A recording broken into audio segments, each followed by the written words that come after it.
హామీలు, పథకాలు, పనితీరు మీద జనాలు తీరొక్క రకంగా మాట్లాడుకుంటుర్రు.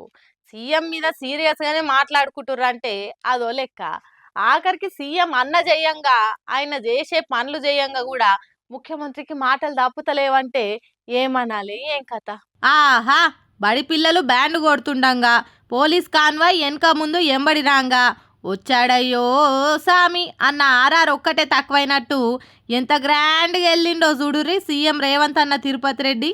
ఈ తీర్ల కాన్వాయి, కలెక్టర్ సందడి, ఈ స్కూల్ పిల్లల పరేడు ఇవన్నీ చూసి ఏందిది ఆయన ఎవలని ఇదంతా అనుకుంటా ఆర్చుకోవట్టిర్రు జనాలు. ఎంపీ కాదు, ఎమ్మెల్యే కాదు, జెడ్పీటీసీ, ఎంపీటీసీ కాదు, సర్పంచ్ కాదు, కార్పొరేటర్ కాదు, కనీసం వార్డ్ మెంబర్ కాదు. కానీ ఆయనకు పోలీస్ కాన్వాయి, స్కూల్ పిల్లలతోటి పరేడు, ఆఖరికి వికారాబాద్ కలెక్టర్ బాడీ గార్డ్ అయిండుగా అనుకుంటా గట్టిగానే గరమైతుర్రు ఇదంతా చూసినోళ్ళు. అందరికి ఆయన సీఎం అన్న అయితే వికారాబాద్ జిల్లాల మాత్రం ఆయననే సీఎం అన్నట్టు చేస్తుండగా అనుకుంటా ఇంకొందరు ఫైర్ అవుతుర్రు. ఇంకొన్ని వద్దులు పోతే తెలంగాణ సీఎం ఎవలన్న ప్రశ్నకు బడి పిల్లలుండి ఎనుముల్ల తిరుపతి రెడ్డి తమ్ముడు అని రాసిన టీచర్లు ఖచ్చితంగా మార్కులు వేయవలసిందే అన్నట్టు చేస్తారా అనుకుంటా ఇంకొందరు ఇంటర్నెట్లు ఇరగమరగా అరుచుకుంటుర్రు. ఇప్పటికే తీరొక్క ముచ్చట్లలో తిరుపతి రెడ్డి జయంగా సీఎం రేవంత్ బానే బద్నామైండు. అది జాలనట్టు ఇట్లా వారానికో 2-3 ముచ్చట్లన్నా గానొస్తుండే వరకల్లా పార్టీల పక్క లీడర్లతోనే కాదు సొంత అన్నతోని కూడా గాండమే ఉంది రేవంత్ రెడ్డికి అనుకుంటా గులుగ పట్టిర్రు.